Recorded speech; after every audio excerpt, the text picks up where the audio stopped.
Today I want to take a look at designing the shape of our trees. And what I mean by designing our trees is that trees have a definite anatomy and character to them, and we want to capture that in our painting and be able to tweak that shape to make a better composition. John Carlson has a book called John Carlson's Guide to Landscape Painting, and in it it's a really good chapter on trees where he goes into the anatomy of trees and really helps you understand trees, which makes it easier then to design the tree to fit in the painting better. So what we're going to do is take a look at some photographs of trees and paintings and talk about how to design and create a better composition with trees. So the first one here is a photograph of trees, and you can see trees have a definite shape to them. I mean, they're not just a box or a circle on a stick, but there's a definite in and out shape. And the more irregular we can create those shapes, the better. Which means I don't hesitate to create a better irregular shape on the tree. And when I do that, I'm using three things. I'm using trunks and branches. You can see the shapes and the leaning or the direction of the trunks and the branches. The dark and light of the foliage. You have the light and the dark. How I design those is really important, but then also the negative. In this case, the background dark blue-green coming through in certain places to create or design a better shape. And if I do this, if I take the background shape and I decide to design this a little bit differently, tweaking it, I'm still painting what's there. I'm just taking the artistic liberty of designing the shape a little bit differently, creating more ins and outs that give me kind of a better character of the tree. As opposed to this, I mean, this isn't bad, the photograph, but I think thinking through how to design it a little better creates more interest. And that's what I mean by designing the trees. It could be more about making the tree overall, is it leaning one way or the other? If this tree was not leaning, if it was just straight up and down, I might have it lean slightly. Again, you're just tweaking the design of the trees to create a better and more interesting composition. So going here, this is a painting, I don't have a reference for it. I did it outside in Colorado. But what I'm concerned about here, again, is this overall shape. You know, this is a 2.5 hour tree study, so I'm not going into much detail. But what I'm thinking about is that big overall silhouetted shape of all these groups of trees. And I want to make them different shapes, different sizes, make them lean one way or the other. And I want to think about designing the shape of the light shapes and the shadow shape. Shadow shapes are a bit more important because they really set up the form of the tree. So I want to vary it. I want to stagger the trees, some further back, some going forward, which sounds elementary, but especially if we're using photography and we just stick with what we see, our trees are going to look pretty stagnant. So here's a photograph here of New Mexico, and these are pretty good trees. You got nice, all these shapes in these trees have different shapes, pretty much different sizes. Trunks and branches go in different directions. Foliage has nice shape to it, but I do want to simplify it more. I want to use the trunks and the branches and maybe design them better, design a little bit better, maybe the light and the dark of the foliage, and then also the negative. In this case, the negative is the light blue sky, and I can cut into this dark shape to create a little bit better design. So here's my painting. I zoomed in, cut out some of the trees, but you can see I simplify quite a bit by pulling everything more into a simple dark and a simple light. Dark and light. Then using the sky to chop in, cut into the tree, and that really gives me a nice shape using that negative light shape of the sky against the dark of the tree to really shape it up. Give me some more variation. Now this one I don't have the photograph for. But again, you can see the overall simple shape. What I'm thinking here is more the shape of the overall silhouette of the tree, so that I have really concerned about this shape. Because if I just round it off, I'm gonna have cotton balls on top of dark sticks. And then thinking too about which way tree trunks are gonna lean. Are they gonna be straight up and down? I don't want them all leaning the same direction. Now they could all be very straight, very vertical, but leaning one or two once in a while, I think creates a better design in a group of trees. And that's what I have here, is a grouping instead of individual trees. I'm treating these three trees here as a grouping. So when I start, I'm finding this silhouetted shape of the dark foliage, place in the tree trunks, which way they're leaning or they're straight up and down, using the negative, in this case the lighter sky against the darker foliage, and then looking for light and dark shapes within the foliage. So again, thinking through how to design it. This is a scene in southern Utah, and here's my painting. I zoomed in. Again, most of my photographs are going to be more wide angle photographs, so knowing that I'm going to take them back to the studio and crop them and do thumbnail drawings where I can kind of redesign, zoom in and just paint what's important. And here I'm designing the shapes of the trees, not so much negative. There's a lot of dark negative down here, so I take that back. And these negative shapes here, they really add to the shape and the character of the tree. Without these darks, even the small ones, I don't want to overdo the small ones because that gets too picky, but that really helps with this overall shape and design. Really thinking through how I'm going to design, and then the dark and light shape of the foliage also. So again, those three things, the tree trunks and branches in here and which way they're going to lean, the big overall design of this big shape. I mean, if I were to repaint this, I'd probably create a little more varied shape in there. And then the dark and light shape of the foliage, and the negative in case the darker shapes in the background cutting into the lighter. And in the photograph, somewhat followed what's there, simplified it a bit more. Didn't have to change too much in that case.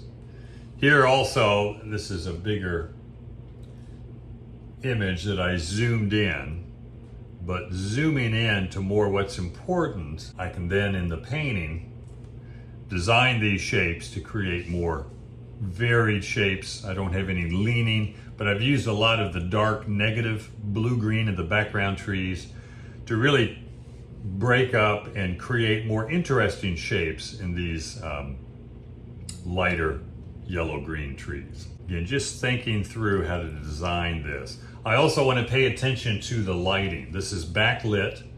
The sunlight is over here somewhere, out of view, but it's coming this way, so the lights are going to fall on one side and the shadow is going to fall on the other. And I want to capture that, and then again, design the shape of the trees to be more interesting. Here's a scene in New Mexico, church. But again, zooming in, you have pretty nice shapes of the trees here. Varied, they're not all the same height. They don't line up from biggest, to smallest, which is, you see in nature, not all the time, but sometimes. And if I paint it that way, it's gonna look like someone trimmed them so they're all lined up in a row. So I want, bigger, smaller, bigger, then small again, then bigger again. Vary that shape is much more interesting than having all the same size. Also, varying the distance between. Got a distance here. So I'm varying the distances. Because again, if you have the same distance between every tree, it's going to look static and boring. And it is so easy to get things all the same distance, all the same measurement across. So here I've zoomed in, have the varied shapes of the trees, varied distances between them, and using the negative here and here, here, to kind of break up and give the foliage or the big shape of the trees a better shape or character to it. A little bit of the tree trunk there showing.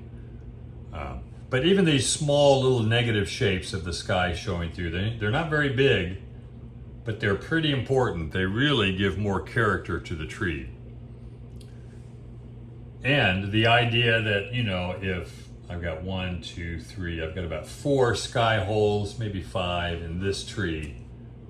You want to be very careful putting those sky holes in. Less is always more. So I've got 1 in this tree. Could have used maybe 1 or 2 more.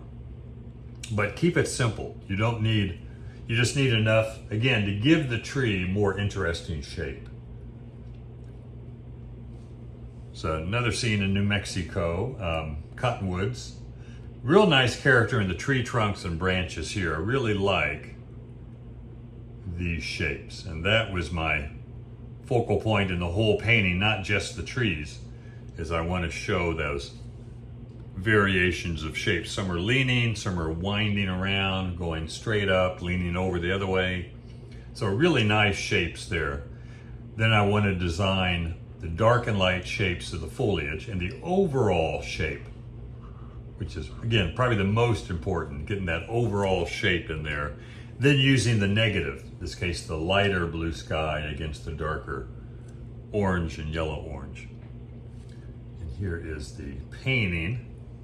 Again, really focusing on the tree trunks, just how they meander. It's really interesting. And spend a lot of time on that, did a lot of thumbnail drawings, scraping and starting over, because I really wanted the interest to be the tree trunks. And then the foliage, using these negative shapes, the sky holes coming through, really gives the tree a lot more shape. Otherwise, it would be just a round ball. But these sky holes break it up enough, you know, just to create more interest.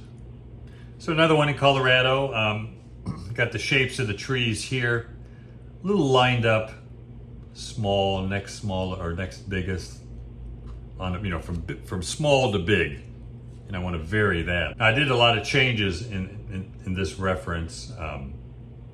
This is in summer, and I wanted to change it to fall. But I want to get a variety of space between the trees and just look at the overall shape of the trees. So I varied the shapes here to the smallest here, a little bit bigger gap, a little bit smaller gap. So varying the shape between different sizes, staggering the sizes. Some things in front, some things behind, and some things way behind. So you're staggering depth as well. Otherwise, if you don't have any overlapping trees, your painting's going to look pretty flat. So if what I'm looking at, my subject doesn't have trees overlapping, I want to push some of them back. Even if it's just, 10, 20 yards, the feeling that a tree is back behind there is going to create more depth. Because we work on a flat surface, and if we don't have a lot of overlapping to show depth, our painting is just going to remain flat like the surface. This is falls in Yosemite. Now the trees here are the background trees, and of course the trees in shadow here, trees over here. So I want to design them to create some character there that emphasizes the waterfalls. And again, the small sky holes or negative shape gives a lot of shape to the trees. And I'm looking at this big overall shape here. Same thing here. This turns into a grouping of trees. I'm not thinking 4 or 5 trees back in here. I'm thinking a grouping. And they become one big shape. Just did that. Then I'm breaking it up with the negative shapes. And then you have the light and the dark foliage. So create some interest in there. And we learn about creating interesting looking shapes and trees, I think, from seeing paintings. Spend a lot of time in the museums and looking at old masters, how they simplified and suggested trees. And simplifying is the key. You don't want to see detail and little foliage. You want to see big masses and shapes, and you want to see groupings, not just individual trees. So simplifying them. Here, a little bit on the too much the same shape there. Probably should connect these somehow or vary the shapes a little bit more. Let's look at some paintings now, some paintings of some artists. And when I look at artist work, what I'm looking at is how they simplify the tree. How they get rid of the detail, pull the shapes together, and create that big design of the groupings or masses of trees, instead of trying to render individual trees, branches, leaves, and so on. This is a painting by Albert Bierstadt, and he would typically go out and do these. I'm assuming this is a outdoor study. And he would take all his studies and go back in and really embellish them and design these trees to create bigger indoor studio paintings. But really nice design here. You can see the trunk has a definite anatomy or action to it. You can even think of the trunk and the branches as having an action to it, movement, because that tree trunk does move like that. And the branches moving every which way. And that gives movement or action to the tree, as opposed to just straight up and down. Which you're going to have trees that are vertical and don't have much movement to them, but have some movement in some of the trees. But it does create this big mass of trees here, that big overall shape. Then he breaks it up with the negative of the sky coming through. So a real nice design of that big mass and shape of trees. Not much detail. You know, there's a simple light and dark, not much contrast between the light and dark, but a simple dark and light in the foliage so that it really stands out against the lighter sky. So he's designing that big mass of trees, of dark trees, against the lighter sky. And that's the whole painting. And varying the shapes and the distance and the negative shapes creates a lot more interest. This is a painting, a painter called Alexander Jacob. He was an impressionist, late 19th, early 20th century. And here everything is silhouetted because it's backlit. The sun is in front of us, you know, maybe up here somewhere where we can't see it, but it's dark masses of trees against the light sky. So he's really careful about designing shapes of these trees. There's no detail, but there is a lot of in and outs to create varied shape. And it's not just slapdash, it's really kind of thought through, you know, how to create a shape like that that's really interesting, as opposed to having the tree trunks here and, you know, just, it is so easy to come up with that without thinking. If we're not conscious of designing the shape, that's what we come up with. Or at least that's what I come up with. Maybe I should just speak for myself here, but easy to come up with boring designs of trees if you're just trying to copy. Now this is a painting by William Ritschl, California Impressionist. I might be butchering his last name. Really nice design, nice movement, action. The tree trunk here and these branches. I mean, that creates a lot of interest as opposed to just a straight up and down tree trunk. A lot of movement, and your eye follows all these lines of the tree trunks and the branches and just winds you all over the painting. Really nice. So careful attention, again, not to detail, although there's a lot of detail here, but to the overall design. And then a lot of little negative dark shapes and negative light to break up the big mass of the foliage and the tiny branches up there. It's another William Ritschl. And again, the leaning tree trunk, still leaning tree trunk, but not leaning as much and the variation of the branches. Everything is kind of leaning to the right, but I guess when you're close to the shore or the ocean like that, you're going to get a lot of strong wind that makes everything lean in one direction, but it is counterbalanced with these lines going this way. So it does help to have a counterbalance when you have the big shapes or the most important shapes kind of leaning in one direction. Again, using the negative here just to break up, create more interest. But designing these overall shapes, really important. Another one here, same guy. Again, you can see the action or movement. They're all somewhat leaning, but they're not going in the same direction. Some are leaning a lot more, some a little less, but very nice movement. And then this nice shapes starting here of the foliage and the ins and outs and the varied shape. Again, creating more interest in there. And there's a big mass or design here that he has in mind at first. This is the drawing right in here of just getting that shape down. Then you can break it up with the sky holes, the negative shape of the clouds coming through between branches and trunks, between spots in the foliage, the dark foliage. So think in terms of design. A few more here. Chauncey Ryder. Again, really nice movement on these tree trunks.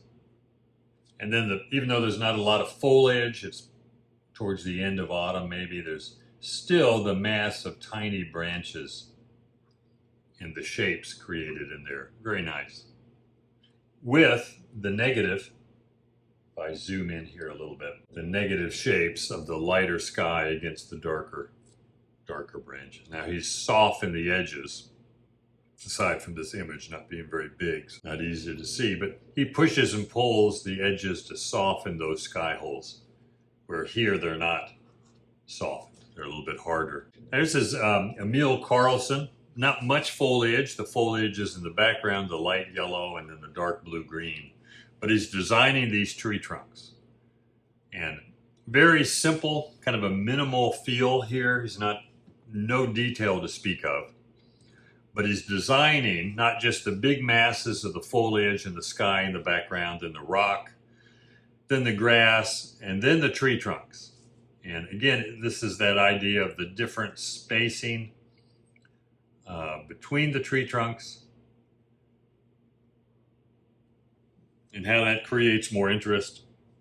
This as opposed to having all the tree trunks equally spaced. It just looks static and like someone came in and planted trees. It doesn't look as natural. It's another one of his here. Same type of thing. Very abstract looking. I mean, this is real close to just being an abstract painting, and the placement of the shapes and the values really works well. Which just goes to show abstract painting can have a lot of nice qualities to it when you focus on designing the shapes and the values in your painting to create an interesting composition. So close to being real abstract there, but again, nice varied distances between trees. A little bit of leaning one way or the other, some straight up and down. Doing as little as possible, but still making it work really well. This is a Frederick Malhaupt. He was a New England painter, late 19th century. And again, you can see the big shape. Treating these trees here as just a big mass. And we look at this and we might think individual trees, but he's got the shape here and it continues on here, really varying that shape. And then adding the negative of the sky holes to break it up and create more interest in there. But treating these, 10 trees as a grouping or mass and designing the mass of the foliage and the tree trunks, again, spacing, leaning one way or the other, the action of the tree trunks and branches, and everything is varied. And And then the big masses of the foliage, the dark and the light masses create the overall shape and sense of sunlight, which way the light is coming from. This is Harriet Randall. She was a New England painter, mid 20th century, early to mid. But again, you can see the shape action of the branches, the trunks, nice spacing here. Tree trunks have nice shape to them. Also, you want to keep these branches and trunks more angular than just rounded off. And that's what a lot of these painters have done. They're just a bit more angular as opposed to just, if I just use a rounded brush stroke for these branches, or too much rounded and not enough angular, what's going to happen is it's going to look like a wet noodle, and it doesn't look like it would hold enough shape. Now, she's rounded here, but here it's very angular. It starts to get angular there. So have some angularity to those branches as they're holding up the big foliage. But look at the negative shapes in here. And that's a real careful design. It's just not a matter of copying what's there. It's adding more negative or taking some of the negative out and creating some bigger negative shapes that give the tree a lot more character. Another Harriet Randall, she really did a nice job on trees. You can see the negative shape. And these are treated as a mass, not individual trees, and then the negative shapes breaking it up and creating more interest. All these shapes are masses. They might be 4 or 5 or 6 trees together, but they're treated as a big shape or silhouette. And then the action of the trunks. A few more here. This is John Arsney Brown, British painter. And here you can see all these trees, 20, 30 trees maybe, and how they're treated as a big mass. But then careful to design that big mass. You know, not just a square here. There's a lot of design to it. And then using the negative light holes or shapes to break up the tree and give it a sense of individual trees without actually painting each individual tree. But real nice big mass and shape there. And no detail, and it reads really well as a tree. Another one here from Paul Loritz. Again, this big mass, just one tree, but that nice shape broken up by the sky holes, the negative, and the action of the trunk. Say Hanson Puthoff, another California impressionist. Again, all these trees are fairly straight up and down, but groupings or massings of trees. Careful to get these shapes interesting looking.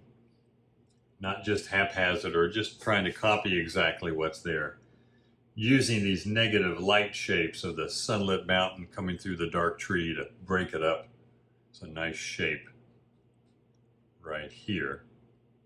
But seeing these as a whole first and then breaking it up with some of those shapes. That allows you also, doing that, the big mass, in this case dark trees against light background, creating that big mass allows you to simplify and do less detail because you're relying on the shapes and the negative shapes to create interest, not individual foliage and detail. Not to say you can't add foliage and detail, but be careful with how much you add. Here's a painting by Arthur Streeton. And again, it's a round tree, but it's not, I tried to do a round circle. It's not like that. It has variation to it. And that has to be well thought through. Otherwise, you're going to end up with just a lollipop on a stick. Then using the negative to break into it, and then the direction of the branches, tree trunks. Very nice. Nice job on the color, too. I like that. Interesting color. Sometimes trees aren't green and grass isn't green. Sometimes sky isn't blue. And you can see that variation of depth, or not depth, distance between tree trunks create more interest in there. Well, that'll do it. Hope that makes sense. The idea that you're designing the shape of the trees. And the big part about design is simplifying. If we don't simplify, we're going to end up being stuck with details, and that's going to kill the painting.